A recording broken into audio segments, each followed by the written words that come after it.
Dear students, unit number 3 control of micro organism का आज हम पार्ट 3 डिस्कस करेंगे। इससे पहले पार्ट 1 में हमने physical methods to control the micro organism को डिस्कस किया था। पार्ट 2 में हमने केमिकल मेथड्स को डिस्कस किया था और आज जो पार्ट 3 है इसमें हम एंटी माइक्रोबियल एजेंट्स को डिटेल से डिस्कस करेंगे। What are antimicrobial agents? तो antimicrobial agents वो agents होते हैं that are used to kill microorganism or stop their growth। वो एजेंट जो माइक्रो ऑर्गेनिज्म की ग्रोथ को स्टॉप करते हैं या माइक्रो ऑर्गेनिज्म को किल करते हैं उनको हम एंटी माइक्रोबियल एजेंट्स कहते हैं। Antimicrobial medicine can be classified according to the microorganism they act primarily against the organism। तो एंटी माइक्रोबियल को हम उसके स्पेसिफिक माइक्रो ऑर्गेनिज्म की बेस पर क्लासिफाई करते हैं। अगर तो हम एंटीबायोटिक्स कहते हैं तो antibiotics use against the bacteria. जब बैक्टीरिया के अगेंस्ट हम कोई एंटी माइक्रोबियल इस्तेमाल करेंगे तो उनको स्पेसिफिकली एंटीबायोटिक्स कहेंगे। Antifungal are use against the fungi. तो जब फंगस को ट्रीट करने के लिए, जब फंगल इन्फेक्शंस को ट्रीट करने के लिए जब हम एंटी माइक्रोबियल का इस्तेमाल करेंगे या वो एंटी माइक्रोबियल जो फंगल इन्फेक्शन को ट्रीट करने के लिए इस्तेमाल करते हैं उनको हम एंटी फंगल एजेंट्स कहते हैं या एंटी फंगल मेडिसिन कहते हैं। इसी तरह वायरस के अगेंस्ट एंटीवायरल और पैरासाइट्स के against anti protozoans. Antimicrobials can also be classified according to their function. उनकी फंक्शन की बेस पर भी हम एंटीमाइक्रोबियल को क्लासिफाई कर सकते हैं। फॉर एग्जांपल वो एजेंट्स जो किल करते हैं माइक्रो ऑर्गेनिज्म को उनको माइक्रोबिसाइड्स बोलते हैं। An agent that kill the microbes are called the microbicides, while those that merely inhibit their growth are called the microbistatic। तो वो एजेंट जो सिर्फ ग्रोथ को प्रिवेंट करते हैं, इनहिबिट करते हैं, उसको बोलते हैं माइक्रोबिस्टैटिक। The use of antimicrobial medicines to treat infection is known as the antimicrobial therapy। तो antimicrobial therapy is the use of the antimicrobial medicine to treat the infections, while the antimicrobial medicines to prevent infection is known as the antimicrobial prophylaxis। तो जब हम micro organism को किल करने के लिए before the exposure, before the cause of the disease, जब disease फैलाने से पहले जब उनको हम प्रिवेंट करते हैं, जब इन्फेक्शन को प्रिवेंट करने के लिए जब हम कोई एंटी माइक्रोबियल इस्तेमाल करते हैं तो उसको बोलते हैं एंटी माइक्रोबियल प्रोफाइलैक्सिस। मुख्तलिफ definitions and that are related to the antimicrobial agents। तो number 1 is the chemotherapy। It means using chemical agents that are selectively toxic to the causative agent of the disease, such as microorganism or the malignant cancer cells that have ability to spread other sites in the body। उसको metastasis कहते हैं, process को metastasis कहते हैं और sales को मेलिग्नेंट्स कहते हैं, और to invade nearby cell and destroy tissue. तो chemotherapy actually it is the use of the chemicals. तो ये केमिकल सिलेक्टिवली टॉक्सिक होते हैं to the agent that cause a specific disease. तो जब हम जनरल बात करते हैं कीमोथेरेपी की, तो chemotherapy is a general term that is use of the chemical agents to treat, to kill different types of infection and different types of the cancer cells। Chemotherapy means the use of drugs to eradicate mean completely destroyed, मुकम्मल तौर पर खत्म करना, microorganism and parasitic worms or malignant cells in the body is called chemotherapy। तो chemotherapy को हम generally जब बात करते हैं, ये ब्रॉड टर्म है, इसका मतलब ये है कि माइक्रो ऑर्गेनिज्म को, पैरासिटिक वर्म्स को और कैंसर सेल्स को, malignant sales mean cancer cells को जब हम मुकम्मल तौर पर ट्रीट करने की कोशिश करते हैं तो उसको बोलते हैं chemotherapy. Antimicrobial drugs that are used to treat infections with microorganism are known as the antimicrobial drugs।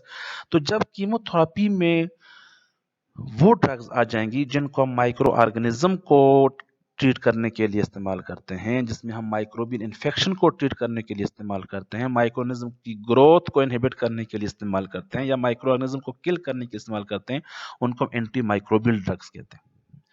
अब एंटीबायोटिक्स, जैसे मैंने पहले डिस्कस किया कि antibiotics are specifically use against the bacteria. तो एंटीबायोटिक्स की जो स्पेसिफिक डेफिनेशन है, एंटीबायोटिक्स आर केमिकल सब्सटेंसेस, ये वो केमिकल सब्सटेंसेस हैं that are produce from various micro organism, जो मुख्तलिफ माइक्रो ऑर्गेनिज्म से प्रोड्यूस होती हैं, जिसमें बैक्टीरिया और फंजाई शामिल हैं। तो आजकल हम एंटीबायोटिक्स को सिंथेसाइज भी करते हैं, तो दैट किल और inhibit the growth of the other microorganism. तो an agent that is produced by the microorganism and kill or inhibit the growth of other microorganism, that is called the antibiotics. Anti is against, biotics mean life। तो वो agent जो life के against इस्तेमाल होता है उसको हम antibiotic कहते हैं। लेकिन अब यहाँ पे स्पेसिफिकली एंटीबायोटिक्स को हम यूज करते हैं बैक्टीरिया के अगेंस्ट। तो एंटीबायोटिक रेजिस्टेंस क्या होता है? एंटीबायोटिक रेजिस्टेंस ये वो कुव्वत होती है किसी भी माइक्रो ऑर्गेनिज्म के पास जिसमें कोई भी एंटीबायोटिक किसी बैक्टीरिया पर असर नहीं करती। तो antibiotic resistance is the ability of bacteria और fungi to resist the effects of an antibiotic.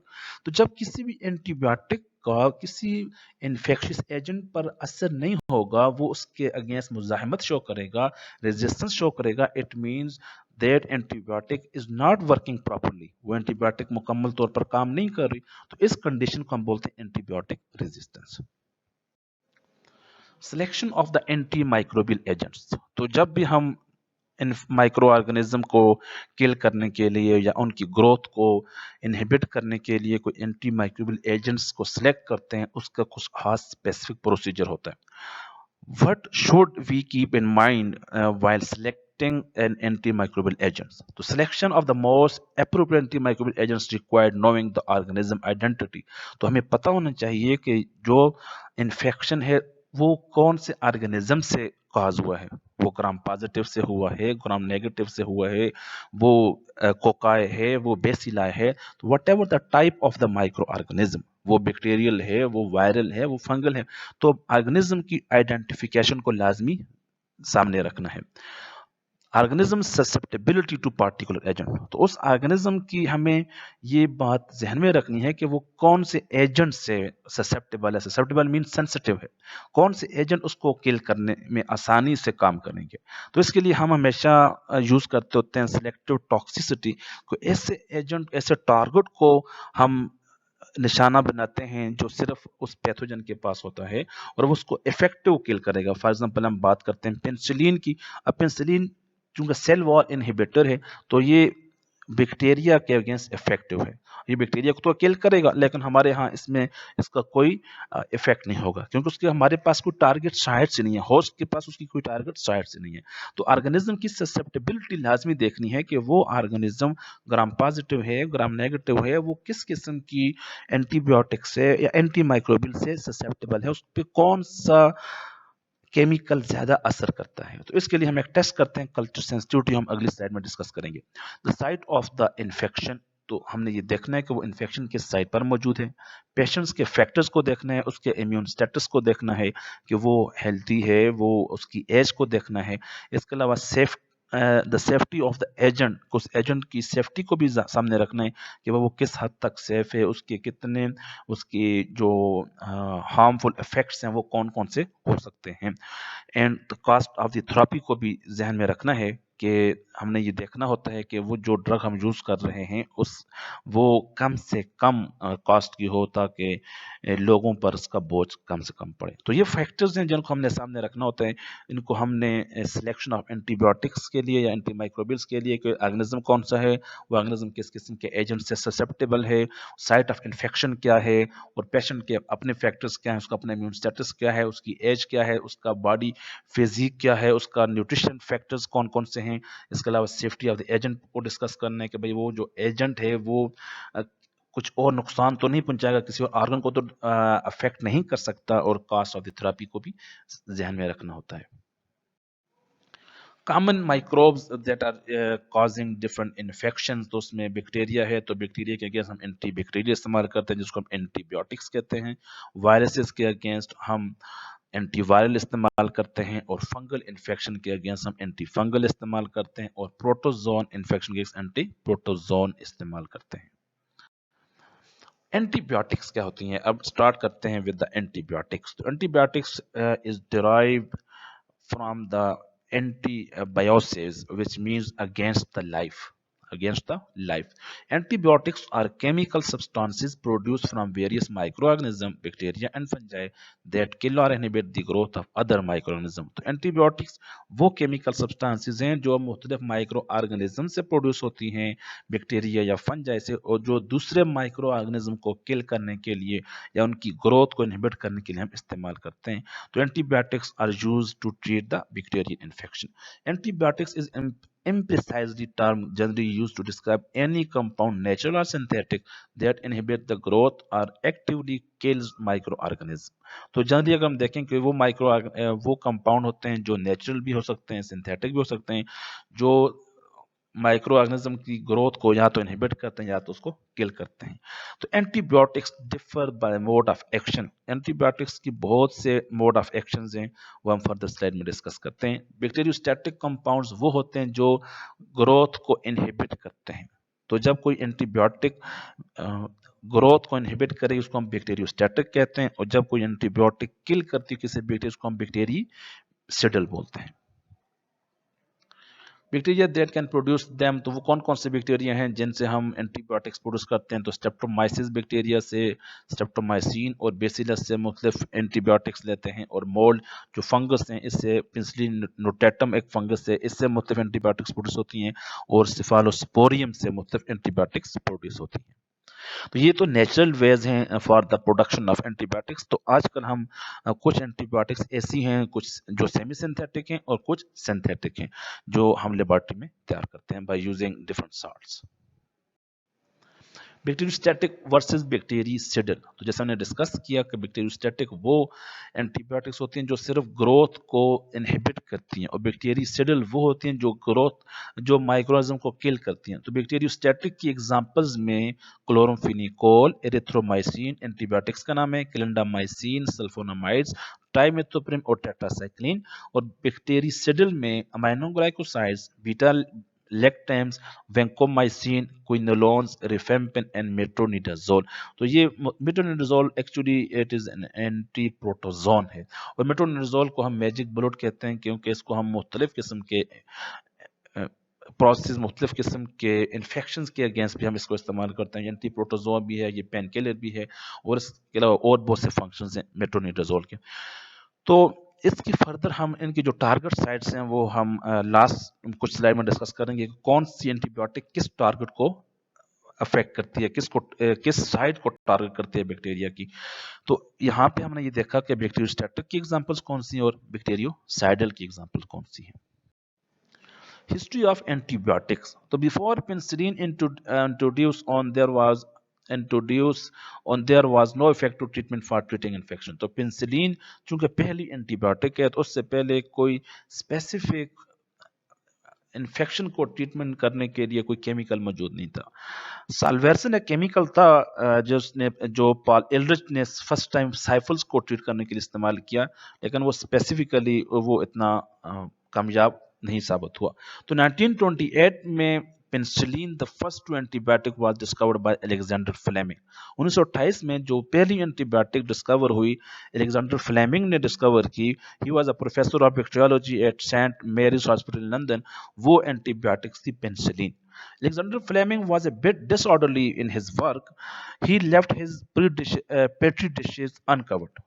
ये जो डिस्कवरी है पेनिसिलिन की, ये सेरेंडिपिटी के अंडर आती है. तो मैंने डिस्कस किया कि सेरेंडिपिटी वो टर्म होती है जिसमें कोई भी एजेंट जो है वो एक्सीडेंटली डिस्कवर हो जाए, कोई केमिकल एक्सीडेंटली डिस्कवर हो जाए, कोई प्रोसेस एक्सीडेंटली डिस्कवर हो जाए, तो उसको हम सेरेंडिपिटी कहते हैं. तो यही कुछ हुआ अलेक्जेंडर फ्लेमिंग के साथ, जब उसने कुछ पेट्री डिशेस को, पेट्री प्लेट्स को, जो जिसमें स्टेफिलोकोकस आरियस या स्टेफाइलोकोकस आरियस के वहां पे कॉलोनीज मौजूद थी, उनको वो अनकवर्ड छोड़कर अपनी छुट्टियों पे चला गया. He left his petri dishes uncovered. उसकी जो पेट्री डिशेस थी उसने अनकवर्ड छोड़ दी उसको. Upon returning from holidays he notice that A fungus. तो जब वो छुट्टियों से वापस आए तो उन्होंने नोटिस किया, उन्होंने मुशाहिदा किया कि एक फंगस है जिसका नाम पेनिसिलियम नोटेटम है, had contaminated a culture plate of Staphylococcus bacteria. वो जो पेट्री प्लेट थी या पेट्री डिश थी उस पर स्टेफाइलोकोकस बैक्टीरिया था, और उसके उस स्टेफाइलोकोकस बैक्टीरिया पे फंगस की कंटामिनेशन आ गई, मीन फंगस की ग्रोथ आ गई। तो जब फंगस जिस जगह पे मौजूद था वहां पे क्लियर जोन बन गया, वहां पे बैक्टीरिया को मार दिया उस फंगस ने बैक्टीरिया को किल कर दिया। तो the fungus had created bacteria free zones where it grew on the plate. तो जिस जगह पे फंगस की ग्रोथ हुई थी उस जगह पे बैक्टीरिया की ग्रोथ मौजूद नहीं थी।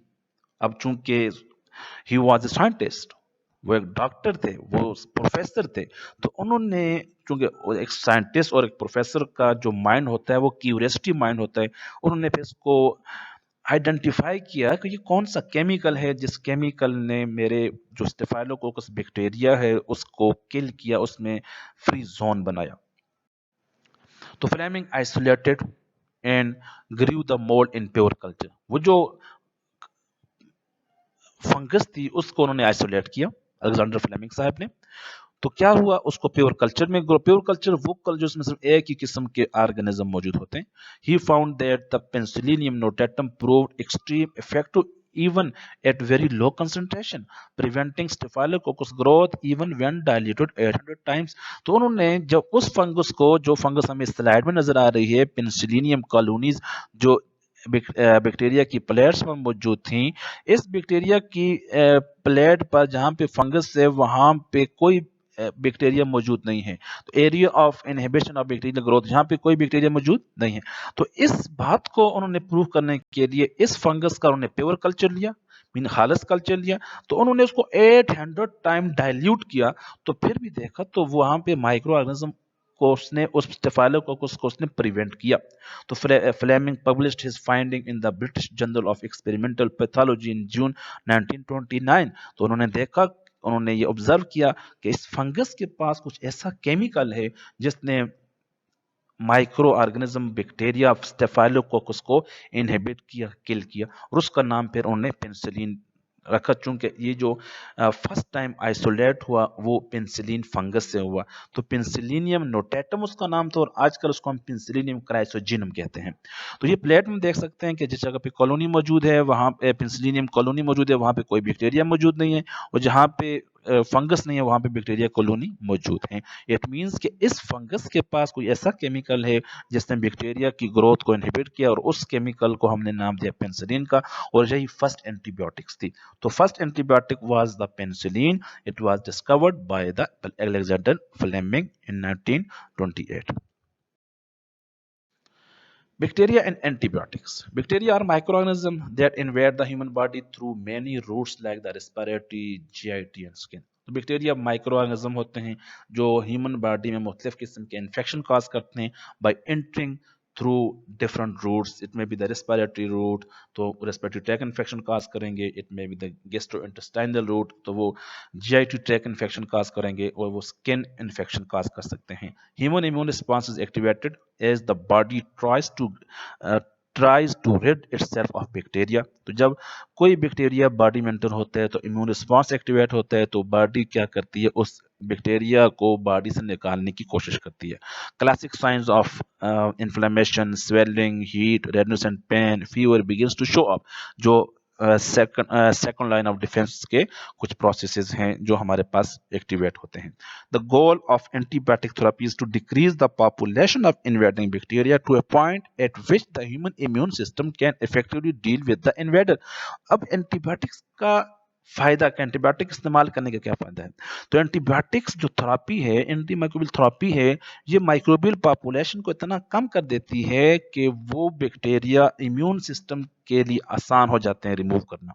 तो वो जो इम्यून सिस्टम है उसके अगेंस्ट इफेक्टिव काम करता है, और फिर इजीली उनको बॉडी से बाहर निकाल दिया जाता है। तो इट मींस कि antibiotic mainly help the immune system to eradicate the micro organism और द बैक्टीरिया।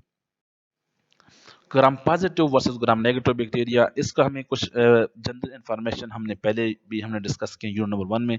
यहाँ पे हमने इसको इसलिए डिस्कस करना है कि चूंकि जब हमने प्रीवियस स्लाइड में डिस्कस किया कि जब भी कोई एंटीबायोटिक की सिलेक्शन करते हैं, एंटीमाइक्रोबियल की सिलेक्शन करते हैं, तो हमें उस माइक्रो ऑर्गेनिज्म के बारे में पहचान होनी चाहिए कि कौन सा ऑर्गेनिज्म है और कौन सी जगह पे इन्फेक्शन काज करते हैं। ग्राम पॉजिटिव है, ग्राम नेगेटिव है, माइकोबैक्टीरियम है, cell cell wall less bacteria जिस तरह माइकोप्लाज्मा है।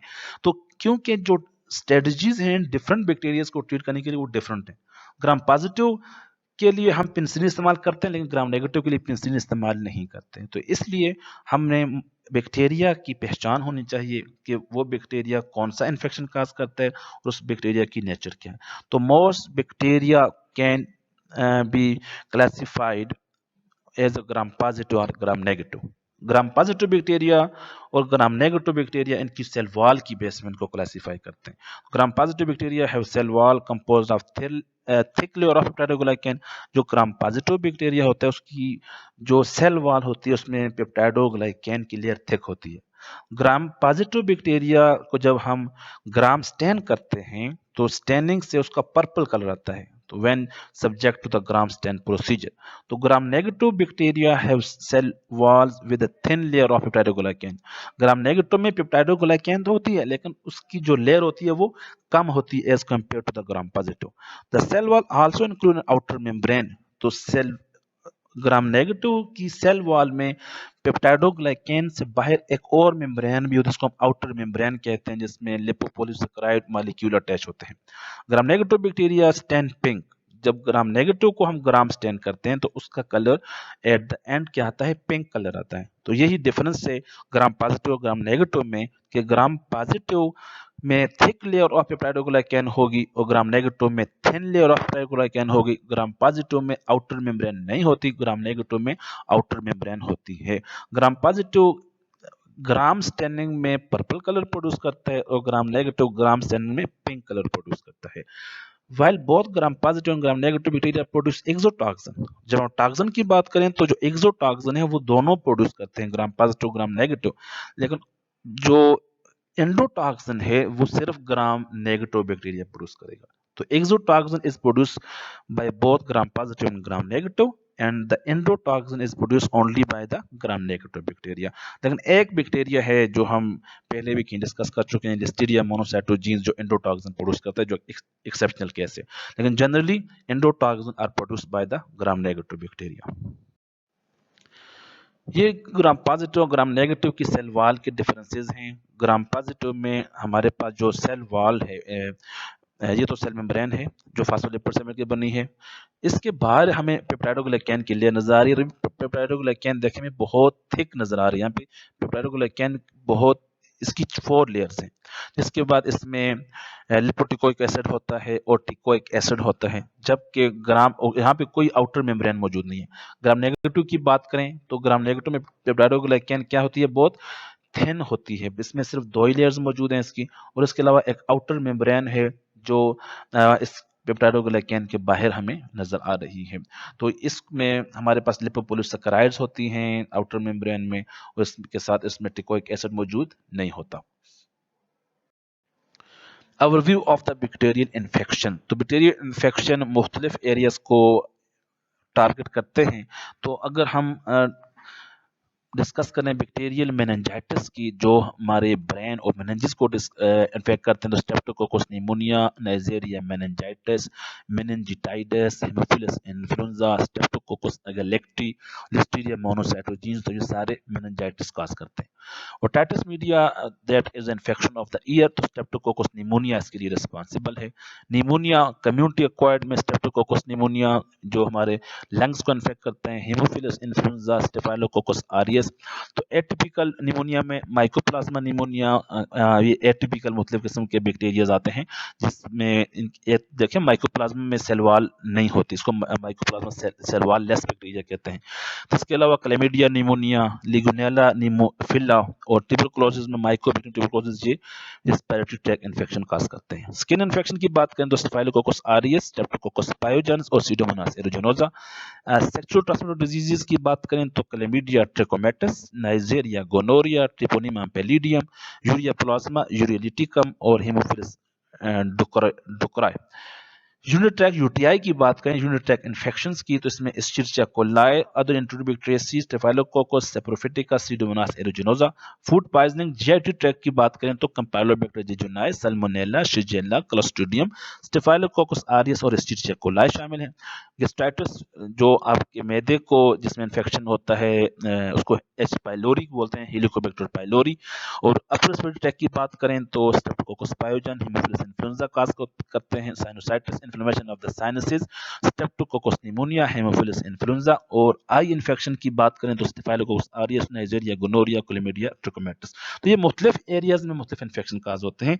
तो इन इन्फेक्शन का हमें मालूम होना चाहिए कि साइट ऑफ इन्फेक्शन कौन सी है और उस इन्फेक्शन के लिए एजेंट कौन से है, ताकि हम प्रॉपर एंटीबायोटिक को सिलेक्ट कर सकें। क्यों कि ग्राम पॉजिटिव की एंटीबायोटिक्स डिफरेंट हैं, ग्राम नेगेटिव की डिफरेंस हैं, माइक्रोबैक्टीरिया की डिफरेंस हैं, क्लैमिडिया की डिफरेंस है और माइकोप्लाज्मा की डिफरेंट है। तो हमें माइक्रो ऑर्गेनिज्म के बारे में मालूम होना चाहिए और साथ उनका साइट ऑफ इन्फेक्शन मालूम होना चाहिए, ताकि हम प्रॉपर एंटीबायोटिक या एंटी माइक्रोबियल को सिलेक्ट कर सकें।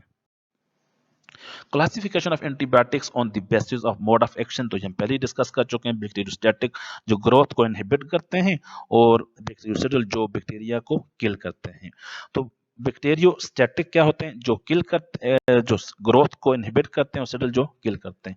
Based on the spectrum, spectrum की बेस पर हम इनको 3 कैटेगरीज में क्लासिफाई करते हैं: ब्रॉड स्पेक्ट्रम, नैरो स्पेक्ट्रम और इंटरमीडिएट स्पेक्ट्रम। लेकिन जहां पे जो हमें 2 ही दिए हुए हैं, ब्रॉड स्पेक्ट्रम और नैरो स्पेक्ट्रम। फार्मास्यूटिकल न्यूमोनिक्स की बात करें तो बैक्टीरियोसिड एंटीबायोटिक्स को हम कैसे याद कर सकते हैं? Bank Q R I P. Bank Q R I P mean beta lactams, bactericidal है, अमाइनोग्लाइकोसाइड्स, बैक्टीरियोसिडल है, नाइट्रोमिनोडाजोल, इसके अलावा ग्लाइकोपेप्टाइड्स, क्विनोलोन्स, रिफेम्पिसिन और पॉलीमिक्सन्स, कोलिस्टिन। इसके अलावा अगर बैक्टीरियोस्टैटिक को याद करने की कोशिश करें तो मिसकोल्ट, एम एस मिस macrolides, sulfonamides, chloramphenicol, oxazolidinones, lincosamides, tetracycline. तो ये बैक्टीरियोसिडल और बैक्टीरियोस्टैटिक के लिए हमें एक जनरल निमोनिक्स हमें याद करना होगा। स्पेक्ट्रम ऑफ एंटीबायोटिक्स, तो हमने डिस्कस किया कि स्पेक्ट्रम एंटीबायोटिक्स में 3 स्पेक्ट्रम आते हैं: नैरो स्पेक्ट्रम, एक्सटेंडेड स्पेक्ट्रम और broad spectrum. Narrow spectrum limited micro organism को, स्पेसिफिक माइक्रोनिज्म को किल करेगा। एक्सटेंडेड थोड़ा सा ज्यादा किस्म के, लिमिटेड से थोड़ा ज्यादा होगा। और broad spectrum mainly affect variety of the micro organism. ठीक है, तो narrow spectrum antibiotics, narrow spectrum antibiotics that is only able to kill और inhibit limited species of bacteria. जब आप लिमिटेड स्पीशी की बात करेंगे, स्पेसिफिक स्पीशी को इनहिबिट या किल करने की बात करेंगे, तो उसके लिए नैरो स्पेक्ट्रम एंटीबायोटिक्स आएंगी। तो एग्जांपल नैरो स्पेक्ट्रम की क्या है? Isoniazid. Isoniazid is active only against the mycobacteria. तो जब हम माइकोबैक्टीरिया को किल करने की कोशिश करते हैं तो हम आइसोनियाजिड का इस्तेमाल करते हैं। तो आइसोनियाजिड है narrow spectrum use against specifically mycobacteria. Extended spectrum ampicillin acts against gram positive and some gram negative bacteria. तो ये थोड़ी सी एक्सटेंड हो गई है, इसमें ज्यादातर ग्राम पॉजिटिव और कुछ ग्राम नेगेटिव के लिए हम जब इस्तेमाल करते हैं उसको हम बोलते हैं एक्सटेंडेड स्पेक्ट्रम। तो एम्पिसिलिन इसकी एग्जांपल है। ब्रॉड स्पेक्ट्रम एंटीबायोटिक्स में टेट्रासाइक्लिन और chloramphenicol affect a wide variety of microbial species. तो जब बहुत सी स्पीशी को अफेक्ट किया जाता है तो उसको हम कहते हैं ब्रॉड स्पेक्ट्रम एंटीबायोटिक्स। एग्जांपल क्या है? टेट्रासाइक्लिन और chloramphenicol. Narrow spectrum versus broad spectrum antibiotics, तो जैसे हम पहले डिस्कस कर चुके हैं कि narrow spectrum antibiotics act against a limited group of bacteria and broad spectrum antibiotics act against a large group of the bacteria. Empiric, definitive and prophylactic और preventive. अब ये डिपेंड करता है कि हमने अब नैरो स्पेक्ट्रम कब इस्तेमाल करनी है, ब्रॉड स्पेक्ट्रम कब इस्तेमाल करनी है और एक्सटेंडेड स्पेक्ट्रम कब इस्तेमाल करनी है। तो एम्पेरिक मीन इन्फेक्टिंग ऑर्गेनिज्म, ये infected organism not yet identified. जब हमें इन्फेक्टेड ऑर्गेनिज्म के बारे में मालूम नहीं होगा कि what is the actual cause of the infection, तो फिर हम एम्पेरिक लफ्ज यूज करते हैं और इस केस में हम ब्रॉड स्पेक्ट्रम एंटीबायोटिक का इस्तेमाल करते हैं। Definitive term that is use organism identified and specific therapy chosen. तो जब हमें ऑर्गेनिज्म की आइडेंटिफिकेशन हो चुकी है, हमें मालूम हो चुका है कि कौन सा ऑर्गेनिज्म है जिसने इन्फेक्शन काज किया, तो उसको हम डिफिनेटिव कहते हैं, और इसके लिए फिर हम नैरो स्पेक्ट्रम इस्तेमाल करते हैं, वो एंटीबायोटिक, वो केमिकल जो सिर्फ उसी एजेंट को किल करे। प्रोफाइलेक्टिक और प्रिवेंटिव के लिए, प्रिवेंटिव एंड इनिशियल इन्फेक्शन और इट्स रिकरेंस आफ्टर इन्फेक्शन, तो इसके लिए फिर हम एक्सटेंडेड स्पेक्ट्रम इस्तेमाल करते हैं। स्पेक्ट्रम ऑफ एंटीबायोटिक्स, तो जैसे हम देख सकते हैं पेनिसिलिन एक्सटेंडेड स्पेक्ट्रम एंटीबायोटिक्स है, कुछ ग्राम नेगेटिव के लिए, ज्यादातर ग्राम पॉजिटिव के लिए, और कुछ क्लेमिडिया को इनहिबिट करेगा। सल्फोनामाइड्स, फेलोस्पोरिन और क्विनोलोन्स, कार्बिनापेम्स, ये एक्सटेंडेड स्पेक्ट्रम है, ग्राम नेगेटिव ज्यादातर, ग्राम पॉजिटिव। स्ट्रेप्टोमाइसिन माइक्रोबैक्टीरिया और ग्राम नेगेटिव एक्सटेंडेड है। टेट्रासाइक्लिन ब्रॉड स्पेक्ट्रम एंटीबायोटिक्स है, ग्राम नेगेटिव को भी इन्फेक्ट करता है, ग्राम ग्राम नेगेटिव के अगेंस्ट भी इफेक्टिव है, ग्राम पॉजिटिव के अगेंस्ट भी इफेक्टिव है, क्लेमिडिया के अगेंस्ट भी और रिकिशिया के अगेंस्ट भी। आइसोनियाजिड नैरो स्पेक्ट्रम है, only against the mycobacteria. Polymyxin is the narrow spectrum only against the gram negative bacteria, and vancomycin narrow spectrum only against the Gram positive bacteria. Antibacterial agents and their mode of action, ये एक बड़ी broad किस्म की explanation है। इसमें हमें मुख्तलिफ target site देखने हैं, क्योंकि हम जानते हैं कि बैक्टीरिया में मुख्तलिफ टारगेट्स होते हैं, मुख्तलिफ उसके पार्ट्स होते हैं, उसका प्लाज्मा मेम्ब्रेन है, उसकी सेल वॉल है, उसका साइटोप्लाज्म है, उसका डीएनए है, उसका आरएनए है, उसके राइबोसोम्स हैं, उनके मेटाबोलाइट्स हैं। तो हम जब मुख्तलिफ साइट्स को टारगेट करेंगे तो इसको लिए हम उसी साइट का इनहिबिटर्स बोलेंगे। फॉर एग्जांपल, हम जब इस्तेमाल करते हैं सेल वॉल सेंसिस को टारगेट करते हैं, जो सेल वॉल जब बैक्टीरिया की नहीं होगी तो बैक्टीरिया की जो ऑस्मोटिक प्रेशर है वो मेंटेन नहीं होगा, और बैक्टीरिया के जो सेल कंटेंट्स हैं वो leak out, water leak out हो जाएगा और बैक्टीरिया विल डाई। तो वो एजेंट जो सेल वॉल को इनहिबिट करते हैं उनको हम बोलते हैं सेल वॉल इनहिबिटर। तो सेल वॉल सेंसर इनहिबिटर्स में शामिल हैं cycloserine, vancomycin, bacitracin, penicillin, cephalosporin, monobactams and carbapenems. ये एंटीबायोटिक्स हैं जो सेल वॉल को टारगेट करती हैं। अब सेकंड नंबर पे सेल वॉल के बाद हमारे पास क्या आता है, प्लाज्मा मेम्ब्रेन, जिसको हम साइटोप्लाज्मा मेम्ब्रेन कहते हैं। तो साइटोप्लाज्मा मेम्ब्रेन के लिए पॉलीमिक्सन्स और डेप्टोमाइसिन ये प्लाज्मा मेम्ब्रेन को टारगेट करती हैं। फिर प्लाज्मा मेम्ब्रेन के अंदर हमारे पास क्या आता है, साइटोप्लाज्म। अब ये जो साइटोप्लाज्म है, इस साइटोप्लाज्म में हमें पता है कि मुख्तलिफ मेटाबॉलिक रिएक्शंस हो रहे होते हैं, मुख्तलिफ प्रोटीन सेंसेस के प्रोसेस हो रहे होते हैं। साइटोप्लाज्म में हमारे पास डीएनए रिप्लिकेट कर रहा होता है, साइटोप्लाज्म में ट्रांसक्रिप्शन होती है, डीएनए से आरएनए बन रहा होता है, और साइटोप्लाज्म में ट्रांसलेशन होती है, मैसेंजर आरएनए को इस्तेमाल करते हुए प्रोटीन्स बनती हैं। तो ये अब साइटोप्लाज्म में मतलब टारगेट साइट्स हैं। तो जब हम मेटाबॉलिक प्रोसेस को टारगेट करते हैं तो उसके लिए हम इस्तेमाल करते हैं एंटी मेटाबोलाइट्स। तो एंटी मेटाबोलाइट्स में हमारे पास जिस तरह ये folic acid metabolism, folic acid metabolism एक मेटाबॉलिक पाथवे है, तो इसको टारगेट करने के लिए हम इस्तेमाल करते हैं ट्राइमेथोप्रिम और सल्फोनामाइड। तो इसके लिए ये जो पाबा है पैरा अमाइनो ब्यूटारिक एसिड, ये जब इस्तेमाल होगा, जब ये आएगा तो इसके बाद ये डाईहाइड्रोफोलेट बनेगा, डाईहाइड्रोफोलेट से फिर ट्राईहाइड्रोफोलेट बनेगा। तो जब हम एंटीबायोटिक देते हैं तो यह साइकिल कंप्लीट नहीं होता। ये जो एंटीबायोटिक हम देते हैं ये ट्राइमेथोप्रिम या सल्फोनामाइड्स, ये पाबा के लिए क्या होती है, एनालॉग होती है। जहाँ पे अब सल्फोनामाइड आ गया तो ये डाईहाइड्रोक्सी फोलेट नहीं बनेगा। जब डाईहाइड्रोक्सी फोलेट नहीं बनेगा तो प्रोसेस कंप्लीट नहीं होगा और न्यूक्लियोटाइड नहीं बनेंगे। अब अगर ट्राइमेथोप्रिम देते हैं तो वो जो डाईहाइड्रोक्सी फोलेट से ट्राईहाइड्रोक्सी फोलेट है वो प्रोसेस कंप्लीट नहीं होगा। तो इसको हम बोलते हैं एंटी मेटाबोलाइट्स, जो मेटाबॉलिक प्रोसेस को इनहिबिट करते हैं।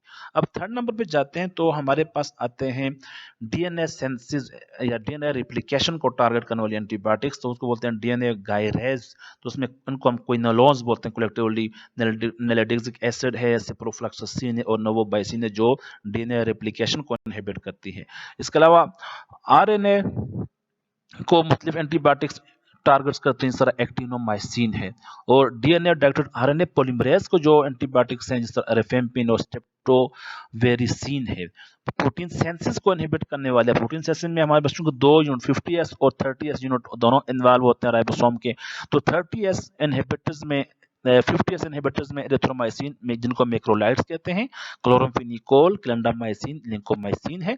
और प्रोटीन सेंस इनहिबिटर में 30s इनहिबिटर्स में शामिल हैं tetracycline, स्पेक्टिनोमाइसिन, streptomycin, gentamicin, kanamycin, Amixin और नाइट्रोफिरॉन्स। तो जो ट्रांसफर आरएनए को इनहिबिट करते हैं, protein sense transfer RNA inhibitor, तो उसमें म्यूपिरोसिन और द प्यूरोमाइसिन शामिल हैं।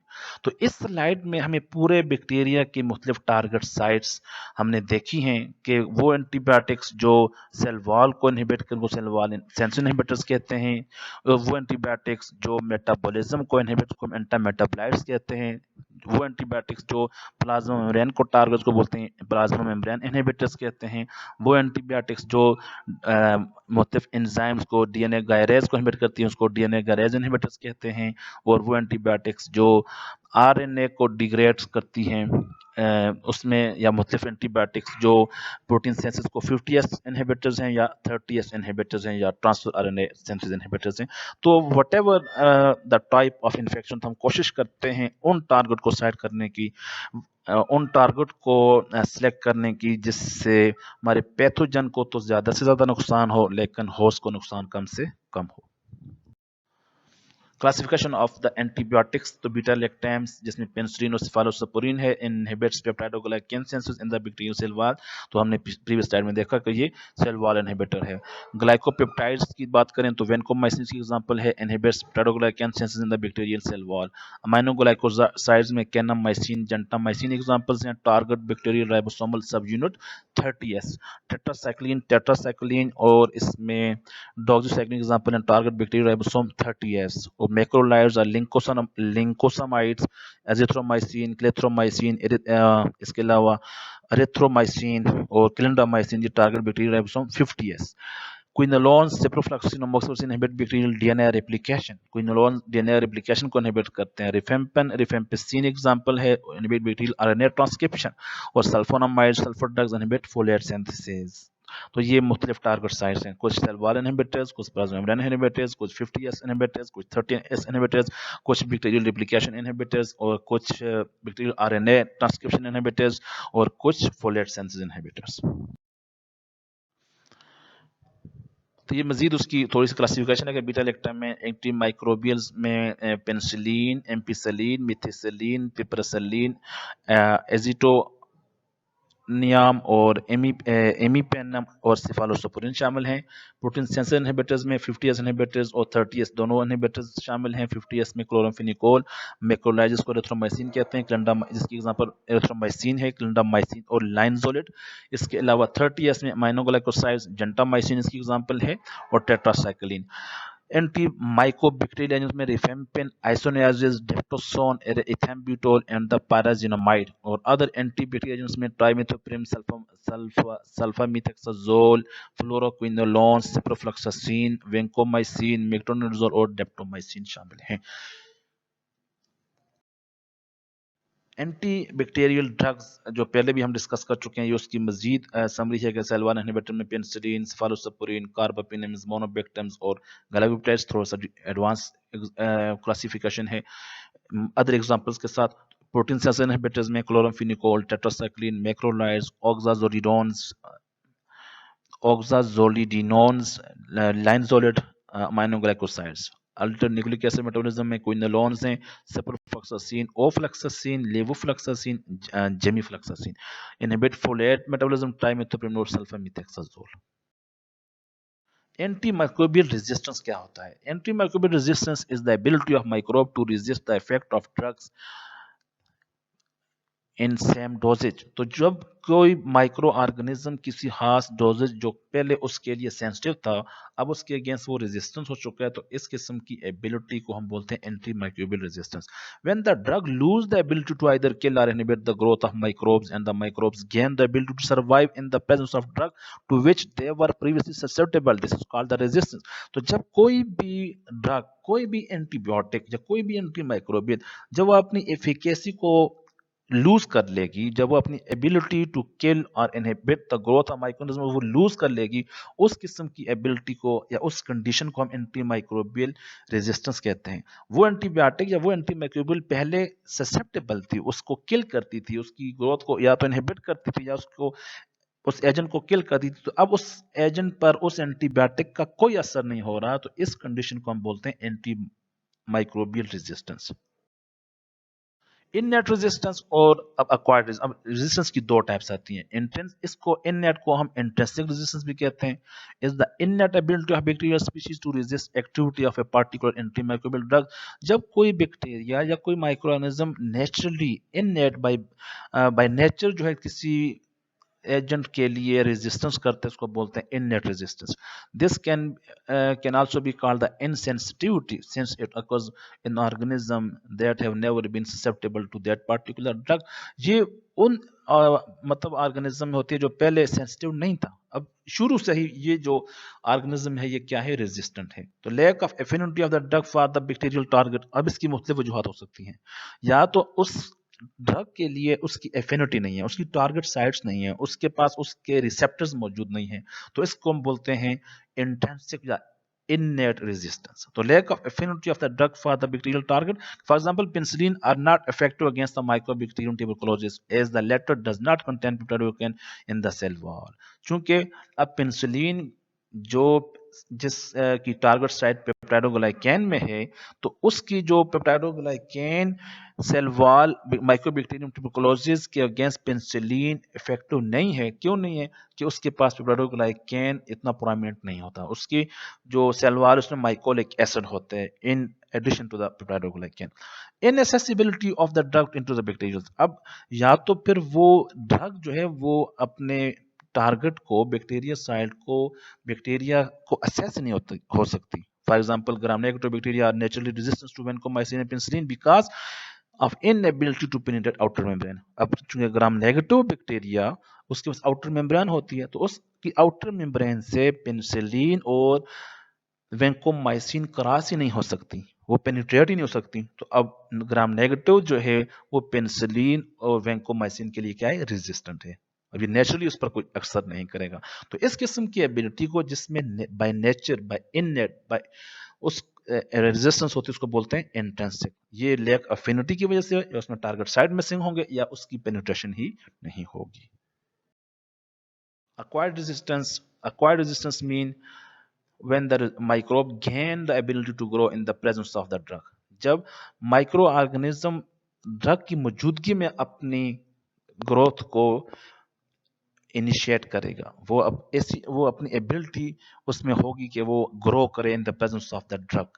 पहले वो सेंसिटिव था, अब वो उसमें ऐसी एबिलिटी आ चुकी है कि वो अब उस ड्रग की मौजूदगी में ग्रो कर रहा है, तो इसको कहते हैं acquired resistance। acquired resistance develop when microorganism no longer respond to a drug which they were previously susceptible। तो acquired resistance उस वक्त डेवलप होती है कि जब कोई माइक्रो ऑर्गेनिज्म किसी ड्रग को रिस्पॉन्स नहीं करता जिसके अगेंस्ट पहले वो सेंसिटिव था, ससेप्टेबल था। पहले वो ड्रग उस बैक्टीरिया की ग्रोथ को किल कर सकती थी या इनहिबिट कर सकती थी, लेकिन अब उस ड्रग का, उस एंटीबायोटिक का उस बैक्टीरिया के अगेंस्ट, उस माइक्रोनिज्म के अगेंस्ट कोई इफेक्ट नहीं हो रहा। It means it is the acquired resistance. तो बीटा लैक्टामेज एक्टिविटी, ये एग्जांपल है इसकी। This family of enzyme hydrolyses the cyclic amide bond of the beta lactam ring which result in the loss of bacteriocide activity. अब beta lactamase activity mean के कुछ antibiotic होती हैं जिसके पास, जिस तरह पेनिसिलिन है, उनमें क्या होता है, उनके पास होता है बीटा लैक्टम रिंग। तो ये बैक्टीरिया क्या करता है, बीटा लैक्टामेज एंजाइम प्रोड्यूस कर देता है, तो वो उस बीटा लैक्टम रिंग को टारगेट करके उस बीटा लैक्टम रिंग को ही मॉडिफाई कर देता है, उसको चेंज कर देता है, उसको अल्टर कर देता है। तो उस एंजाइम को बोलते हैं बीटा लैक्टामेज। तो जब बैक्टीरिया ने बीटा लैक्टामेज प्रोड्यूस किया तो बीटा लैक्टम रिंग क्या हो गया, जब बीटा लैक्टम रिंग चेंज हो गया, अल्टर हो गया, तो अब वो उसका एफिकेसी खत्म हो चुकी है, तो अब बैक्टीरियल एक्टिविटी उस एंटीबायोटिक की नहीं रही। तो ये एग्जांपल है बीटा लैक्टामेज एक्टिविटी किसकी, एक्वायर्ड रेजिस्टेंस की। Extended spectrum beta lactam altered penicillin binding sites, P B P मतलब penicillin binding sites. So modified penicillin binding sites have a lower affinity for beta lactam antibiotics. जब penicillin binding site ही alter हो चुकी है, यानी जहां पे drug target करना होता है, बाइंड करना होता है, वो बाइंडिंग साइट क्या हो चुकी हैं, अल्टर्ड हो चुकी हैं, मॉडिफाई हो चुकी हैं, चेंज हो चुकी हैं, तो अब वो एंटीबायोटिक अपना फंक्शन परफॉर्म नहीं करेगी। एंटीबायोटिक्स जब हम उसको किसी भी माइक्रो ऑर्गेनिज्म को एंटीबायोटिक्स अप्लाई करेंगे, तो जब वो मुकम्मल तौर पर उसको किल कर देगा तो मीन वो बैक्टीरियोसेटल है। जब उसमें कुछ ग्रोथ बाकी रहेगी, उसको मतलब है वो क्या है, बैक्टीरियोस्टैटिक है। रेजिस्टेंस का मतलब क्या है कि पहले वो इनसेंसिटिव स्ट्रेन, तो अब उसकी ग्रोथ बहुत ज्यादा हो चुकी है। Sensitive strain with the resistance mutant, ठीक है। अब sensitive strain with resistance mutant, अब ये तो पहले सेंसिटिव था, लेकिन अब यहाँ पे एक क्या गया, रेजिस्टेंस आ चुका है। जो हम सिलेक्ट करेंगे तो ये सारे क्या हो चुके हैं, रेजिस्टेंस हो चुके हैं। तो resistance mean growth in the presence of the anti microbial agents. जब सारे किल होंगे तो वो बैक्टीरियोसिडल, जब कुछ रह जाएंगे तो वो बैक्टीरियोस्टैटिक। और जब ड्रग की मौजूदगी में जो है ना वो बैक्टीरिया ग्रो करेगा, उसकी नंबर इंक्रीज होगा, तो इस किस्म की कंडीशन को हम बोलते हैं antibiotic resistance. How to prevent antibiotic resistance, how to prevent antibiotic resistance, no self medication. सबसे इंपॉर्टेंट बात यह कि हमने सेल्फ मेडिकेशन पे नहीं जाना, हमेशा डॉक्टर की प्रिस्क्राइब हुई एंटीबायोटिक इस्तेमाल करनी है। Standard guidelines should be followed by medical professionals, जो मेडिकल प्रोफेशनल्स हमें गाइडलाइन देते हैं उनको हमेशा फॉलो करना है। ओवर द काउंटर जाकर जो है कोई एंटीबायोटिक हमने परचेज नहीं करनी। commonest antibiotics should be used to treat infection rather than the selecting higher antibiotics। हमने कॉमन एंटीबायोटिक का इस्तेमाल करना होता है, इससे बेहतर है कि जो है ना वो फोर्थ या फिफ्थ जनरेशन इस्तेमाल करें।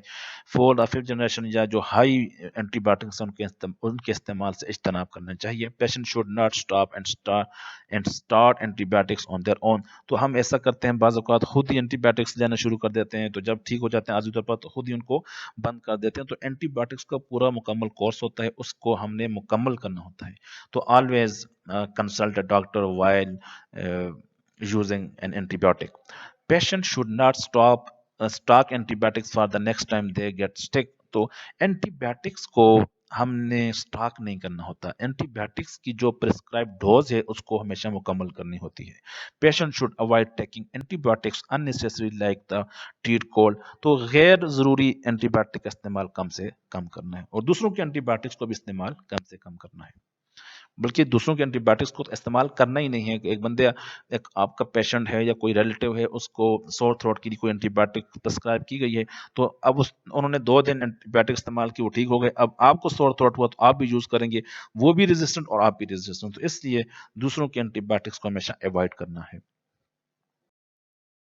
सेंसिटिविटी इन माइक्रोबायोलॉजी, तो जब भी हम ड्रग या एंटी माइक्रोब एंटीबायोटिक की सिलेक्शन करते हैं तो उसके लिए हमेशा हमें कल्चर सेंसिटिविटी करना होता है। तो इसके लिए हमने ये देखना है कि वो जो बैक्टीरिया है, वो जो माइक्रो ऑर्गेनिज्म है, उसके अगेंस्ट कौन सी एंटीबायोटिक इफेक्टिव है। तो इस किस्म के टेस्ट को हम बोलते हैं कल्चर सेंसिटिविटी और sensitivity in microbiology. Sensitivity analysis determines the effectiveness of antibiotic against microorganism such as bacteria that have been isolated from culture। तो ये सेंसिटिविटी ये बताती है कि वो बैक्टीरिया, वो माइक्रो ऑर्गेनिज्म किस किस्म की एंटीबायोटिक्स के अगेंस्ट सेंसिटिव है, कौन सी एंटीबायोटिक उसके अगेंस्ट इफेक्टिव है। एन एंटीबायोटिक सेंसिटिविटी, इसको एंटीबायोटिक ससेप्टेबिलिटी भी कहते हैं। Test is done to help choose the antibiotic that will be most effective against the specific types of bacteria or fungus infecting an individual person। तो antibiotic sensitivity का मतलब ये है, antibiotic sensitivity जो test होता है, ये हमें किसी खास एंटीबायोटिक की सिलेक्शन में हेल्प करता है कि कौन सी एंटीबायोटिक ज्यादा इफेक्टिव है एक खास किस्म के बैक्टीरिया या फंगल इन्फेक्शन के अगेंस्ट। तो अगर हम ये कल्चर सेंसिटिविटी करेंगे, कल्चर ससेप्टेबिलिटी टेस्ट करेंगे, तो इससे ड्रग रेजिस्टेंस के चांस कम से कम होते हैं। क्योंकि पहले हम ससेप्टेबिलिटी से पहले ही हम एंटीबायोटिक इस्तेमाल कर चुके होते हैं, वो बंदा पहले से रेजिस्टेंस हो चुका होता है। तो जब कल्चर सेंसिटिविटी भी जाते हैं तो फिर उसको हमें थोड़ी सी हाई डोज देनी पड़ती है, हायर एंटीबायोटिक्स देनी पड़ती है, नेक्स्ट जनरेशन पे जाना पड़ता है। तो culture sensitivity is the best method to identify a specific drug for a specific infectious agent। Anti microbial susceptibility test हमें ये बता रहा है, AST, anti microbial susceptibility test as in an in vitro laboratory procedure, mean in vitro mean laboratory procedure है for determining the susceptibility of bacteria to different anti microbial agents. तो हमें ये बताता है कि कौन सी एंटीबायोटिक इफेक्टिव है किसी खास बैक्टीरिया के लिए। अब जिस तरह हम इस स्लाइड में देख सकते हैं कि हमने ये कल्चर सेंसिटिविटी किया हुआ है, इस कल्चर सेंसिटिविटी में हमने मुख्तलिफ एंटीबायोटिक्स डिस्क इस्तेमाल किए हैं। तो इससे हमें ये जाहिर हुआ, इसका रिजल्ट हमें क्या बताएगा कि ये जो एंटीबायोटिक है जौन सी भी है, इस एंटीबायोटिक का इस बैक्टीरिया पे कोई असर नहीं है, मतलब इसने कोई जोन नहीं बनाया, कोई किलिंग नहीं की। अब इसने अपने इर्द, जिस तरह हमने फंगस वाली बात की थी कि वो जो फंगस अलेक्जेंडर फ्लेमिंग की प्लेट पे जो फंगस जहां पे थी उसके इर्द गिर्द कोई बैक्टीरिया नहीं था। अब यहाँ इस डिस्क है, ये डिस्क जो एंटीबायोटिक की है, इसके गिर्द कोई माइक्रो ऑर्गेनिज्म मौजूद नहीं है, कोई बैक्टीरियल ग्रोथ मौजूद नहीं। इसका मतलब ये है कि ये एंटीबायोटिक इफेक्टिव है अगेंस्ट दिस बैक्टीरिया के, ये एंटीबायोटिक इसको किल कर रही है। यहाँ पर भी यही हाल है कि इस एंटीबायोटिक ने इसको किल किया। अब यहाँ पे क्या है, ये इतना इसका इफेक्ट असर नहीं है, यहाँ पर भी इसका असर इतना ज्यादा नहीं है। तो इट मींस कि यहाँ पे अगर हम सिलेक्ट करेंगे तो या इसको सिलेक्ट करेंगे या इसको सिलेक्ट करेंगे या इसको सिलेक्ट करेंगे, तो ये हमें शो करेगी, ये हमें ये जो एंटीबायोटिक्स होंगे ये स्पेसिफिक होंगे उस बैक्टीरियल एजेंट्स के अगेंस्ट। तो selection of a specific antibiotic for a specific infection is called susceptibility testing या anti microbial susceptibility testing. Antiviral drugs, चूंकि वायरल इन्फेक्शन जो होते हैं ये ह्यूमन होस्ट को इस्तेमाल करते हैं अपनी रिप्लिकेशन के लिए, तो वायरल एंटीवायरल एजेंट्स की सिलेक्शन थोड़ी सी डिफिकल्ट होती है। तो ये साथ हमारे सेल को भी टारगेट करते हैं। तो इसमें मुख्तलिफ किस्म के हम ड्रग इस्तेमाल कर सकते हैं। एंटी हर्पस ड्रग्स जो हर्पस इन्फेक्शन को किल करते हैं, उसमें एडो आइडोजुरिडाइन, एसाइक्लोवर, वेलासाइक्लोवर, फेमसीक्लोवर, गेनसीक्लोवर, वेलगन सीक्लोवर और सीडोफोवर, फोस्कारनेट। और एंटी इन्फ्लुएंजा वायरल ड्रग्स की बात करें तो अमेंटाडीन, रिमांटाडीन, ओसिल्टामीवर, इसके अलावा अज़ैनामीवर शामिल है। एंटी हेपेटाइटिस ड्रग की बात करें, नॉन सेलेक्टिव एंटीवायरल ड्रग्स की, तो हेपेटाइटिस बी में लेमिवोडीन और एडुफोविर, डिपीवोक्सेल और टिनोफोविर का इस्तेमाल करते हैं। हेपेटाइटिस सी के लिए राइबोवायरन और इंटरफेरन अल्फा का इस्तेमाल करते हैं। एंटी प्रोटोजोन ड्रग्स में एंटी मलेरियल जो हैं उसमें क्लोरोक्वीन, मेफ्लोक्वीन, प्राइमाक्वीन, क्विनीन, एंटीफोलेट्स और अदर शामिल हैं। इसके अलावा एमीबियासिस में मेट्रोनिडाजोल, डाइलोजानाइड और इमिटाइन और आइडोक्विनोलोन शामिल हैं। This is the end of the unit. अब हम डिस्कस करते हैं केएमयू 2022 के जो पेपर है उसमें यूनिट नंबर 1 और 4 से कौन कौन से एमसीक्यूज आए हुए थे। तो a virus is made up of, तो वायरस किससे मिलकर बनता है, protein coat and the nucleic acid. तो जब हम डिस्कस कर चुके हैं which of these is not a basic shape of bacteria, इनमें बैक्टीरिया की शेप कौन सी नहीं है। तो बैक्टीरिया की विब्रियो भी है, स्पाइरलम भी है, कोकस भी है, लेकिन ट्रायंगुलर बैक्टीरिया की शेप नहीं है। फादर ऑफ इम्यूनोलॉजी हम किसको कहते हैं, फादर ऑफ मॉडर्न इम्यूनोलॉजी है वो पास्चर साहिब है। और फादर ऑफ ओल्ड जो इम्यूनोलॉजी है वो एडवर्ड जेनर है, लेकिन चूंकि मॉडर्न इम्यूनोलॉजी के फादर पास्चर है और यहाँ पर एडवर्ड जेनर का ऑप्शन भी नहीं है, तो father of immunology is the Pasteur. The organism which not only grows in the presence of oxygen but can grow without is called, तो जो ऑक्सीजन की मौजूदगी में भी ग्रो करते हैं, ऑक्सीजन की एब्सेंस में भी उसको बोलते हैं facultative anaerobes. The protein coat around the virus is called capsid. Dash is referred as the founder of the experimental biology and is the father of the modern parasitology, Francisco Redi. Who observed bacteria for the first time? तो first time bacteria को किसने observe किया, Antonie van Leeuwenhoek ने। Bacterial cell wall is made up of peptidoglycan, discuss कर चुके हैं, आज के लेक्चर में डिस्कस किया। Disease that affect many people at different countries is termed as the epidemic. The main difference between the prokaryotic and eukaryotic is the membrane-bound nucleus. Who was the first to observe any molecules under the microscope? So he was the Anthony von Leeuwenhoek. The curved rod-shaped bacteria is called Vibrio. Lithotrophs bacteria use dash as a source of inorganic substances. Freeze drying is called. तो इस chapter number 3 से हमने जो anti microbial है chapter number 3 के हम सीधा जो कि लाइफलाइजेशन कहते हैं फ्रीज ड्राइंग को। The process which kill all form of life including bacterial spore is called sterilisation. Preservation of food by using salts and sugars work by creating hypertonic environment. Thank you so much. This is all about the unit number 3। ये part 3 था unit number 3 का, और साथ हमने unit 1 और 3 दोनों के MCQs भी डिस्कस किए प्रीवियस पेपर से। In the next lecture we will discuss about the unit number 4, that is the microscope, use of the microscope.